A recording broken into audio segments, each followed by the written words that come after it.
Boa tarde. E aí, tudo bem com vocês? Sim, né?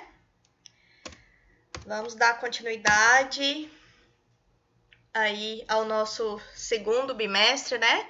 Passamos aí pela primeira avaliação, a N1. Parabéns a toda a turma, vocês foram excelentes nessa primeira prova, tá? O caminho é exatamente esse. Fiquei muito feliz com o desempenho de cada um de vocês. Então, para dar continuidade no nosso cronograma sobre os transtornos, as patologias, faltam poucos assuntos para a gente finalizar essas etapas mais importantes, tá? Que eu considero, que eu julgo que vocês, enquanto profissionais enfermeiros, devem ter a consciência, devem ter aí o embasamento para poder tratar, para poder lidar no dia a dia, no meio ambiente que vocês forem seguir, tá joia? Então, para hoje eu preparei um assunto que é bem bacana, a gente vai discutir sobre o transtorno afetivo bipolar, que é algo que afeta não só os pacientes, né, que estão ali inclusos na terapia da saúde mental, mas no nosso próprio dia a dia.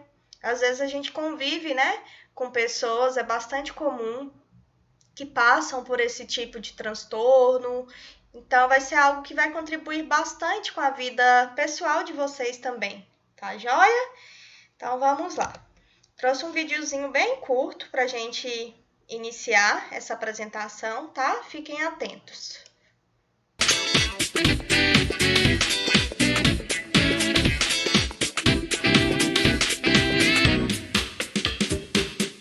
Já disseram que você é bipolar?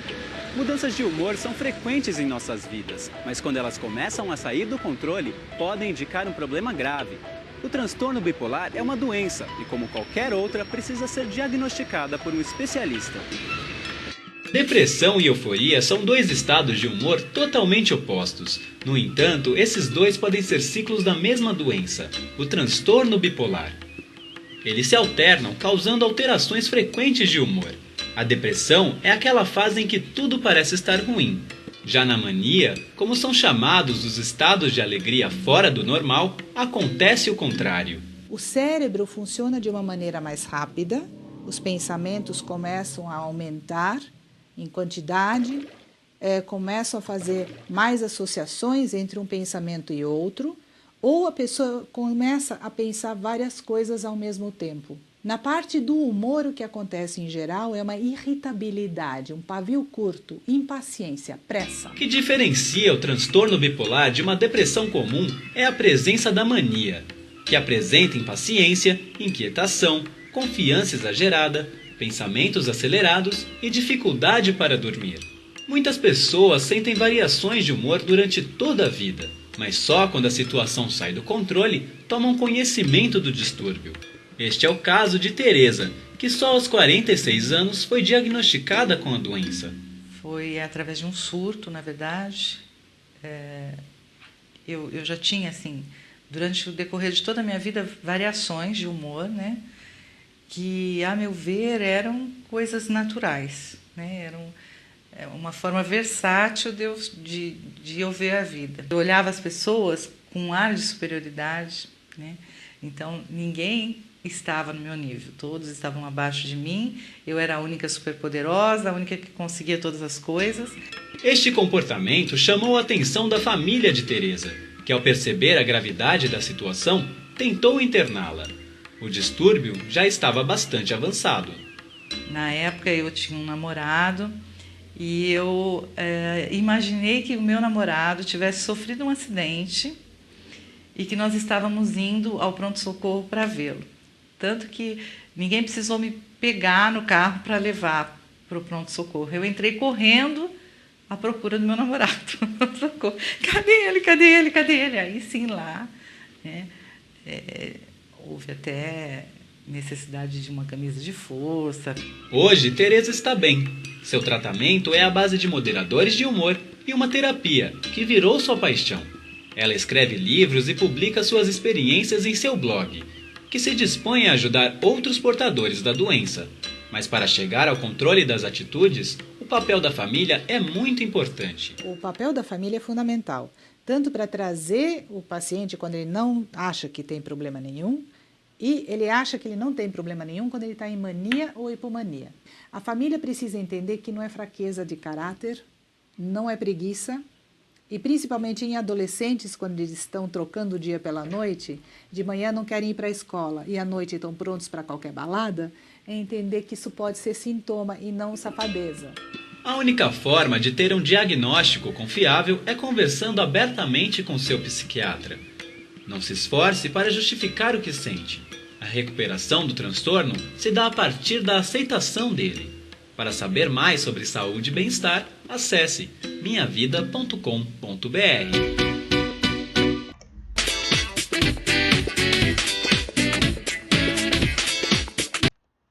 Então, assim, percebam aí nessa introdução que são dois extremos, né? Ou eu vou estar ao extremo da alegria, né, hiper, ou eu vou estar ao extremo do hipo, né, na fase mais depressiva, e que eu achei bastante importante, interessante que a médica colocou, é que isso deve ser tratado de forma bastante séria, de forma bastante transparente, porque como ela falou, não é porque a pessoa quer, não é safadeza.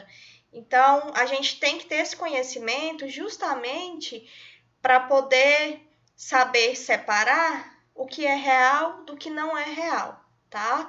Então, vocês sabem que o papel do diagnóstico ele é do médico, psiquiatra, mas como eu sempre tenho buscado, falado com vocês, é importante que nós também, enquanto profissionais de saúde, a gente tenha esse entendimento para que a gente possa contribuir enquanto equipe multiprofissional, tá joia? Então aí a pergunta, será que eu sou bipolar? Será que eu também sofro desse tipo de transtorno? Porque quando a gente começa a estudar, começa a entender os conceitos, sintomas, vira e mexe a gente para, se pergunta, se olha, reflete, né? Mas em se tratando aqui desse tipo de transtorno, é algo que vai além, é uma forma crônica, não é brincadeira, né? Porque vira e mexe aí, às vezes quando a gente tá num ambiente de brincadeira, que eu não tô num dia legal, que eu acordei com o humor afetado, porque nem todo dia a gente tá bem, né? E a gente escuta, tal pessoa é bipolar, nunca vi. Então a gente tem que ter muito cuidado com as nossas ações, com as nossas palavras, porque isso é um tipo de transtorno. Então é algo que é real, que tem necessidade de tratamento, de terapia medicamentosa, terapia psicossocial. Então tá aqui mais um ponto importante de vocês estarem conhecendo um pouco mais desse tipo de transtorno, tá? Então, o que é a bipolaridade, professor, em se falando de transtorno bipolar?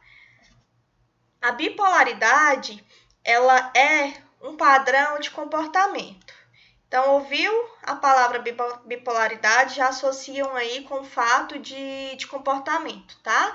Onde uma pessoa, ela muda ali os seus sentimentos de uma maneira abrupta, ou seja, ao mesmo tempo que ela tá ali naquele eixo de alegria, de felicidade, você virou as costas, ela já se transforma ali, ela já se converte ali num sentimento totalmente diferente daquele que você havia visto, havia convivido. Então, o indivíduo que sofre ali de bipolaridade, ele possui transtornos de humor. Então, essa é a principal característica da bipolaridade.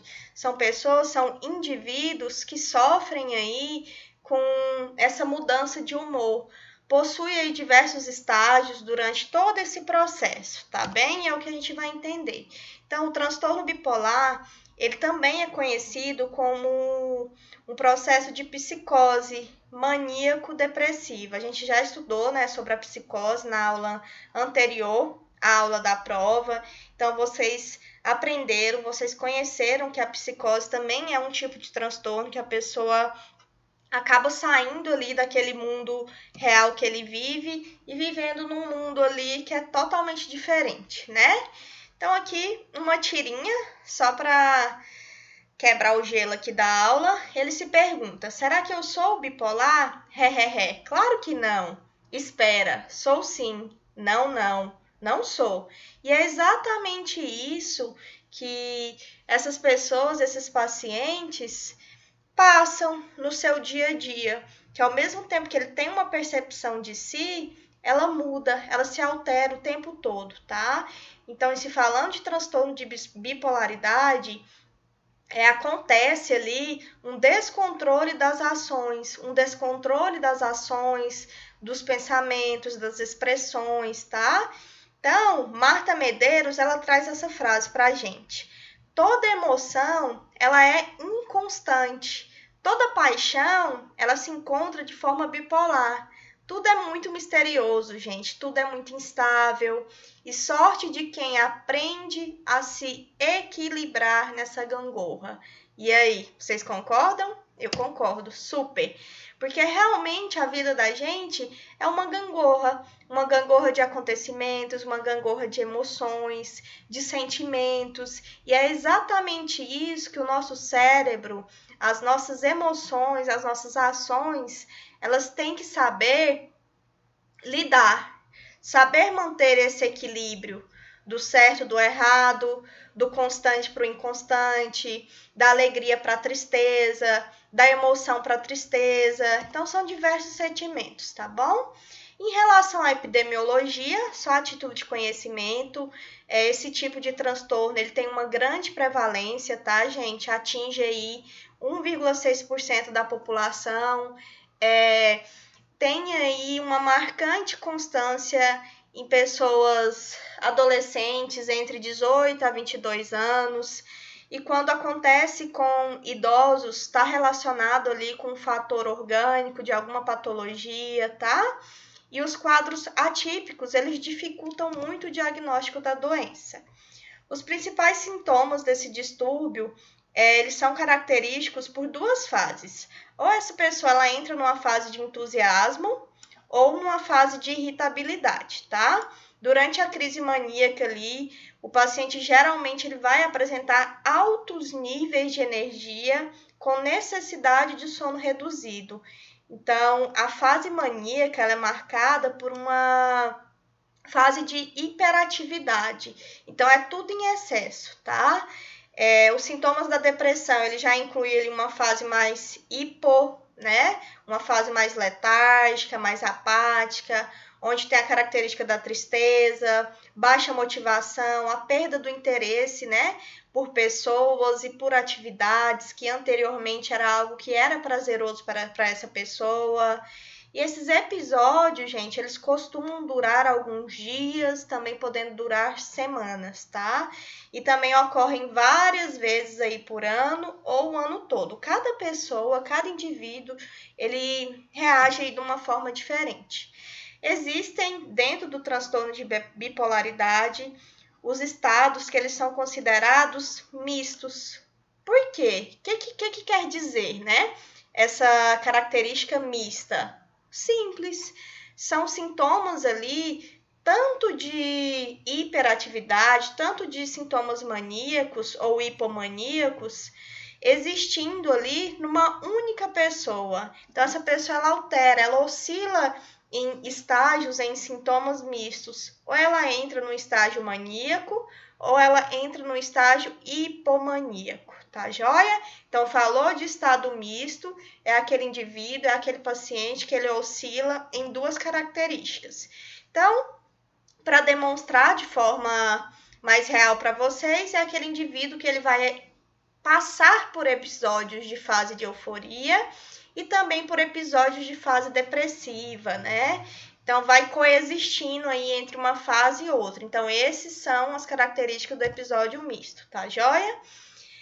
Esse tipo de transtorno, ele é marcado e característico também por características de depressão, mania, que é diferente de tristeza ou alegria. Então, vamos entender por quê. Qual que é a clínica que esses pacientes eles vão apresentar? Quais são os pontos principais da anamnese que você, enquanto enfermeiro profissional, deve se atentar ali quando você estiver numa consulta de enfermagem? Então, aquele paciente que ele se enquadra ali numa fase depressiva, geralmente ele vai apresentar características de uma pessoa apática, que não tem cuidado pela sua aparência, precariedade da higiene corporal, ausência de interesse pela vida, pelas coisas, uma fadiga, um cansaço, redução da concentração e da sua memória, falta de esperança, pessimismo, autoestima e confiança abalada e um comportamento suicida. Já a fase maníaca, percebam, entendam que é totalmente o oposto da fase depressiva. A fase maníaca, ela vem ali num estágio de uma pessoa bastante agitada, que tem um humor mais elevado, muito falante, ou seja, uma pessoa que é extremamente verborreica, tá? Tem ali uma característica de hipervigilante, pula de um assunto para outro sem finalizar aquele primeiro assunto que ele iniciou, uma autoestima extremamente exagerada, tá? Ideias de grandeza, olha aí a característica daquela senhora da reportagem lá do início. E esse tipo de fase maníaca, a pessoa ela costuma ali se supervalorizar sobre suas condutas e as suas capacidades, tá? Então, esses são os principais sintomas do episódio maníaco. Como eu já coloquei para vocês, tem uma presença ali de autoestima elevada, tem uma necessidade de sono diminuída, porque é uma pessoa extremamente ativa, tem uma necessidade de falar frequentemente, de modo agressivo, sem ter muita paciência para ouvir, só ele quer falar, só ele quer se apresentar, apresenta ali uma fuga de ideia, é bastante distraído, inquieto e age com ações impulsivas, tá? Então, uma observação, caso durante ali o período dessa perturbação do humor, inclua pelo menos 3 destes sintomas que eu acabei de apresentar para vocês em um grau significativo, mas com durabilidade de alguns dias e com a mudança que ocorre há pelo menos 2 anos, é classificado como hipomania. Então, esse aqui é o critério de diagnóstico que o médico vai usar, só a título de conhecimento de vocês, tá? Então, incluiu pelo menos 3 desses sintomas que eu acabei de falar para vocês, em um grau aí que dura apenas alguns dias e que essas mudanças ocorreram há pelo menos 2 anos, é classificado como um episódio de hipomania, tá? Os sintomas no episódio de depressão a gente já comentou também, são pessoas que faltam ali o interesse, perde o prazer para realizar as atividades da rotina, é anedonia, né, essa característica, tem dificuldade de se concentrar, dificuldade psicomotora, distúrbio alimentar.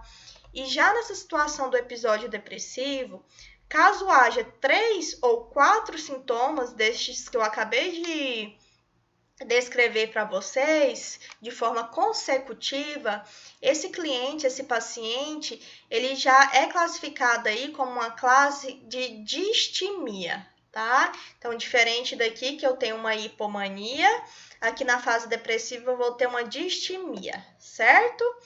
Os quadros mais graves, eles são classificados ali com sintomas bem mais agressivos, já entra em um quadro de uma fase de sintoma psicótico, tá? Possui ali ideias delirantes de grandeza, alucinações, lembra lá na psicose que a gente falou sobre alucinação, fuga de ideias, mundo da lua ali, ó, viajando, criando as suas expectativas, sintomas de prevalência de uso de droga e álcool, tá joia? Então, o transtorno afetivo bipolar, ele é subdividido no tipo 1 e no tipo 2. Então, vamos entender a diferença de um para outro. No tipo 1, a pessoa geralmente ela apresenta ali oscilações importantes do humor entre os polos. Então, ele vai apresentar euforia e depressão. Então, ele oscila nesses 2 estágios. Esse é o transtorno afetivo bipolar tipo 1. Tomem nota. A fase maníaca, como eu comentei para vocês, é aquela fase que ele se distrai ali facilmente, tem uma redução da necessidade do sono, pouco controle do temperamento, gosta de falar muito e ouvir menos, tem uma autoestima extremamente elevada, tá? E já na fase do transtorno bipolar do tipo 2, tem uma alternância ali entre o quadro de depressão e de hipomania. Percebam a diferença, que nós falamos de euforia e de depressão. Euforia a gente associa com fase maníaca, eufórico, fase maníaca. Já a depressão e a hipomania é uma fase que altera, tá? Porque a fase hipomaníaca também costuma ter ali uma agitação psicomotora, fuga de ideias e pouca concentração, compulsão para falar demais, pouca necessidade de sono, né? Só que a fase depressiva, ela já vem sendo totalmente ao contrário. É aquela pessoa que fica mais apática, mais letárgica. E dentro dessa classificação do transtorno bipolar do tipo 2, tem a classificação da ciclotimia. O que é a ciclotimia, professora? É aquela pessoa que passa ali por períodos de episódios, tanto de hipomania, associado com alguns sintomas depressivos, que não chegam aí a representar um quadro de depressão, tá? E geralmente essas pessoas que entram nesse quadro de ciclotimia são sintomas que aparecem ali pelo menos uma vez ao ano, tá? E o transtorno bipolar, ele também pode ser classificado sem outra especificação. Ele é caracterizado ali basicamente por sintomas de mania e hipomania, com uma duração que ela é mais breve, menor, tá joia? Aqui algumas perguntas que eu coloquei para ajudar vocês na condução dessa anamnese. Então, só para conhecimento, quando vocês estiverem ali, quem for trabalhar nessa área da saúde mental, quem estiver passando por um processo desse em família, ou consigo mesmo, com amigos, é importante que a gente tenha esse roteiro em mente, essas perguntas, tá? Então, depois vocês parem aí o slide, se façam essa pergunta, reflitam e guardem no coração, tá? A etiopatogenia desse tipo de transtorno, existem aí 3 fatores que são causais, ou seja, que causam esse tipo, e os 3, eles podem interagir entre si. Então, o primeiro fator pode ser um fator biológico, fator genético e psicossocial. Então, a título de conhecimento, quando eu falo de fator biológico, a gente tem alterações anatômicas discretas, quando você faz ali uma tomografia, uma angiorressonância desse paciente, desse cliente. A literatura traz para a gente que tem uma anomalia ali na região do córtex pré-frontal, nos gânglios basais dos cerebelos, nas estruturas médias do lobo temporal. E são essas alterações, essas anomalias que justificam essa alteração comportamental dessas pessoas que sofrem com esse distúrbio. E já quando a gente fala de fatores genéticos, a literatura traz que a concordância entre gêmeos idênticos, ou seja, monozigóticos, varia ali entre 61% a 75% como causa, tá? Parentes de primeiro grau também varia ali, tem um fator genético. Então, esses são os principais fatores que estão aí associados a esse tipo de transtorno. E a relação psicossocial também, tá? Ela pode resultar ali em alterações permanentes, contribuindo para o desenvolvimento do transtorno de humor. Então, pessoas que tiveram ali trauma cerebral precoce, na fase ainda intrauterina, na fase neonatal, por algum tipo de infecção viral, tá? Pessoas que passaram ali por processos de privações alimentares, maus tratos, abuso físico e sexual no processo da infância também entra como um fator de risco aí psicossocial. Pegaram, então, 3 fatores importantes: biológicos, fator genético e fator psicossocial. Então, esses são os 3 principais fatores de risco que levam essas pessoas a adoecerem. O curso da doença e o seu prognóstico. É uma doença crônica, tá? Ela age de forma recorrente. 90% dos pacientes que apresentam um episódio maníaco terão outro episódio durante suas vidas. Então, infelizmente, é algo que pode acontecer hoje, daqui 1 ano, hoje, daqui 15 dias. A gente não tem como saber. Então, é por isso que é importante o tratamento, seja ele medicamentoso, seja ele a terapia, porque a gente consegue controlar essa fase da doença, tá? Só por curiosidade, esse transtorno ele também pode acontecer na infância e também na adolescência. É uma situação mais atípica, tá? Quando ela acontece, ela vem ali também com uma fase de hiperatividade, com processo de ideia de grandeza, perda de sono, mudança brusca de comportamento. O exemplo que a médica deu lá no início, né? Os adolescentes que invertem aí o dia pela noite, pode ser uma característica que chama atenção. E aqui, as fases do tratamento. Então, como tratar, né? Então, esse paciente ele acaba sendo estimulado ali o tempo todo pelo terapeuta a fazer perguntas sobre o transtorno e a querer saber mais sobre ele, para que assim comece a se perguntar algumas questões da sua própria realidade. Então, o mais importante é ensinar aquele paciente a reconhecer e identificar as alterações de humor entre o estágio que ele tiver na mania e na depressão, tá? A família tem um papel extremamente importante, tá, gente, nesse tratamento, porque a gente tem que apoiar, a família tem que aprender a lidar com a dor e o sofrimento diário dessas pessoas, desse cliente, tá? Então, o profissional terapeuta, ele deve sempre solicitar que o paciente diga quem da família ele deseja que esteja envolvido no seu tratamento, caso seja necessário. Importante também que tenha um reconhecimento precoce da doença, que se faça um mapeamento da vida ali, onde esse cliente, esse paciente, ele vai acabar traçando ali uma linha que indica os pontos altos e baixos por qual ele já passou na vida. E tem alguns sintomas que acabam indicando aí um período de estabilidade do transtorno bipolar, como ler um livro sem ficar facilmente entediado, é uma característica que chama a atenção, tá, para um período de estabilidade. Quando essas pessoas conseguem estar ali no meio de uma conversa social e não ter vontade de fazer algo arriscado, então isso também é uma característica que mantém um período de estabilidade. E a literatura traz algumas técnicas para monitorar os sintomas. Então, o mapeamento da vida é uma técnica. Como eu falei para vocês, o paciente ele vai traçar ali uma linha no papel, apontando, escrevendo mesmo todos os altos e baixos, todas as intensidades, quais foram as durações dessas fases de mania, de depressão, qual foi o efeito do tratamento, o que aconteceu que foi relevante durante esse período. Então, é mapear mesmo as características. Identificar os sintomas também é muito importante, tá? Isso acaba ajudando aí o paciente, a família, a reconhecer os sintomas característicos da fase de depressão e de mania. Entender a diferença entre essas duas fases, tá? Fazer também um gráfico do humor, e fornecer ali ao paciente as mudanças diárias do humor, do pensamento e comportamento, identificar as suas flutuações do humor e as suas instabilidades, tá bom? Então, essas são 3 técnicas que são importantes para esse acompanhamento.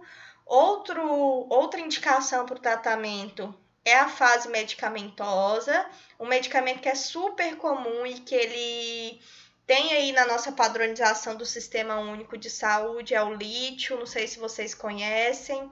O lítio ele é um medicamento aí que apresenta bastante evidência, tá? Na eficácia profilática, no tratamento da fase da mania aguda. Então, o lítio é bastante usado nessa fase, tá?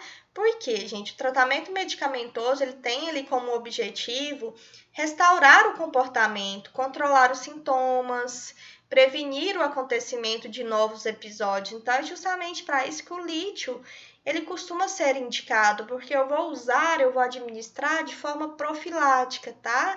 Então, não se limita apenas à administração de medicamento, mas também ao gerenciamento dessa doença complexa, reunindo aí os fatores biológicos, genéticos, psicológicos e sociais, tá joia? Sendo auxiliado ali pela equipe, seja o médico psiquiatra, seja o enfermeiro, o psicólogo, toda a equipe. Então, esses medicamentos têm uma função importante, tá?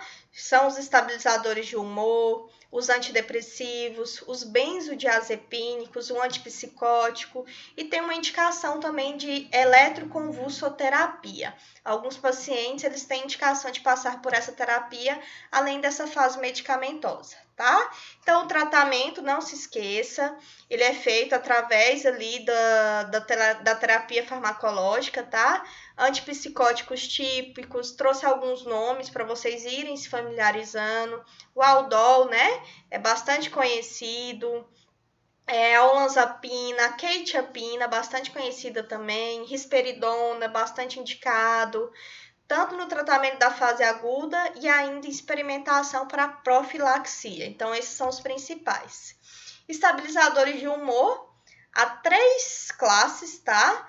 Comprovadas aí a sua eficácia, o LIT, como eu falei para vocês, o Depaquene, bastante usado também, que é o valproato, e o Tegretol. São 3 medicamentos importantes que estabilizam o humor dessas pessoas.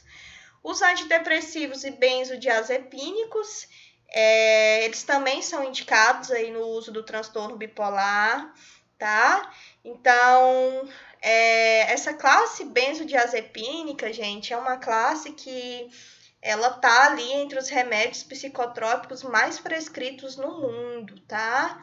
Então, ela tem uma propriedade farmacológica ali de um efeito sedativo, hipnótico, relaxante muscular, ansiolítico e anticonvulsionante. Não se preocupem, que lá para o finalzinho do semestre a gente vai ter uma aula só de farmacologia associada à saúde mental, tá bom?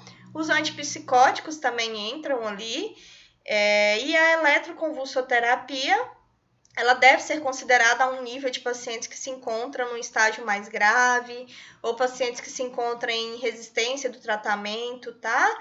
Pacientes também que se enquadram ali em episódios mistos ou com uma mania grave durante a gestação, tá joia?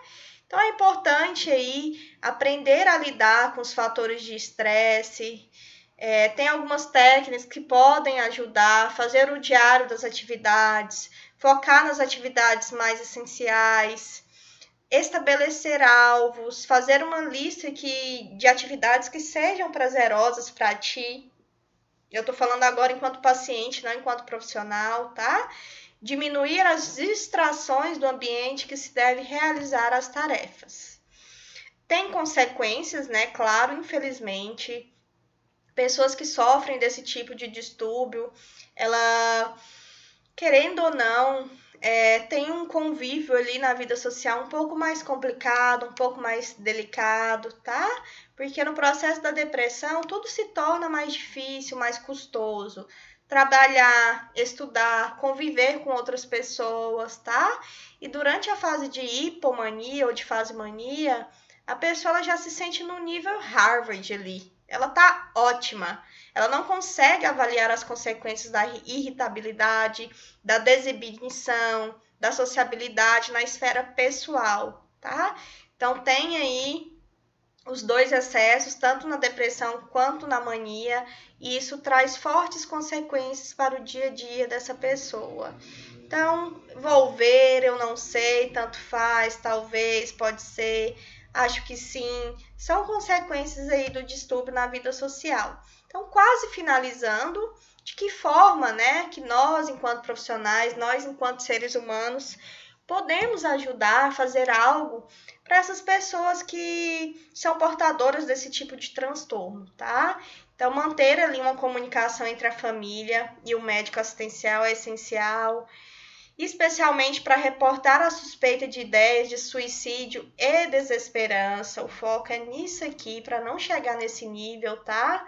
Então, deve compartilhar entre outros membros da família, para que essa pessoa tenha uma qualidade de vida melhor. Então, a família ela pode precisar também de um acompanhamento psicoterápico, porque ela acaba adoecendo junto com o portador, tá joia? Por quê? Por 2 razões, 2 diferentes razões. A primeira é porque o distúrbio ele pode afetar todos que convivem diretamente, isso é muito comum, tá, gente? E a segunda é porque precisa ser orientada sobre como lidar no dia a dia com os portadores desse transtorno. Então, é muito importante dar essa atenção à família. Para aumentar ali o sucesso do tratamento, é preciso esclarecer ao paciente e à família os principais sintomas, as suas causas, como ela pode seguir durante a vida da pessoa, quais são os riscos. Que atitudes tomar durante a depressão e na mania, como preparar para as recorrências, ou seja, transparência, 100%, tá? Então, é realmente pegar a família e descrever o beabá da doença, como que ela acontece, como que eles devem agir. Então, na orientação ali acerca da doença, também deve ser abordado sobre os tabus, sobre o preconceito, tá? Então, evitar dizer que aquela pessoa ela está louca. E ao invés de julgar, de agir com preconceito, vamos procurar solucionar as dúvidas, vamos procurar compreender, ajudar, minimizar, diminuir ali o sofrimento daquela pessoa que está passando por isso.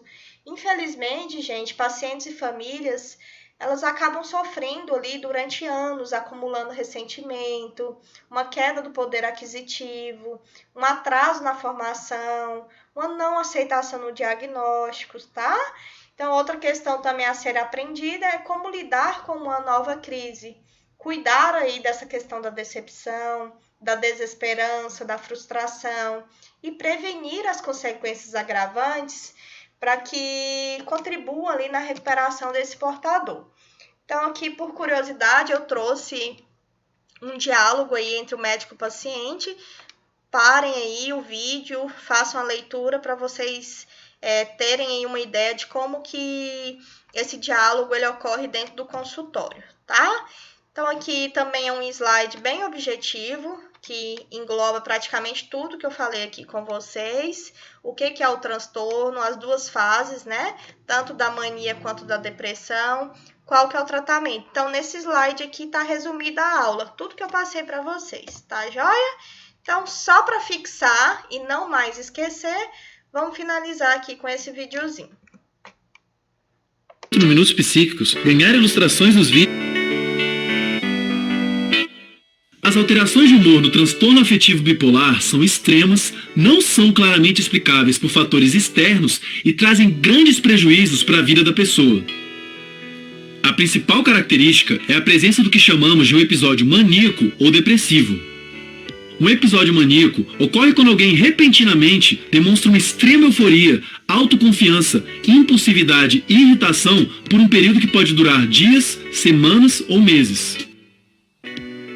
Esse estado é diferente de como a pessoa normalmente se comporta e não existem razões claras que justifiquem. Por exemplo, ganhar na Mega Sena ou estar num bloco de carnaval são situações que ajudariam a entender um estado de extrema alegria e autoconfiança. Por conta dessa mudança de humor, a pessoa pode acabar dormindo menos, pensando e falando muito rápido, gastando muito dinheiro e se envolvendo com muitas atividades. Tudo isso leva a pessoa a se comportar de um jeito que prejudica consideravelmente suas relações sociais, profissionais e seu bem-estar.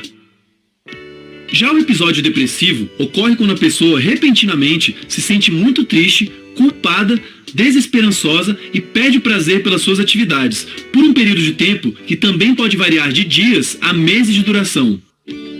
Um ponto importante é que toda essa instabilidade emocional tem repercussões sérias e negativas para pessoas com esse diagnóstico. Não é à toa que pessoas vivendo essa condição têm uma chance muito maior de cometer suicídio, endividar-se gravemente e se isolar socialmente. Muitos fatores contribuem para o desenvolvimento do transtorno afetivo bipolar. Sabemos hoje que pelo menos 226 genes estão associados com esse transtorno. Isso quer dizer que a influência dos genes nesse caso é muito complexa e que alguns genes podem ter importâncias diferentes de caso para caso. Algumas partes do cérebro de pessoas com esse transtorno podem diminuir de tamanho ao longo do tempo e possuir um funcionamento diferente do que se observa em outras pessoas. Isso é mais observável nas áreas relacionadas com a regulação das emoções e inibição do comportamento, como as amígdalas cerebelares e o córtex pré-frontal.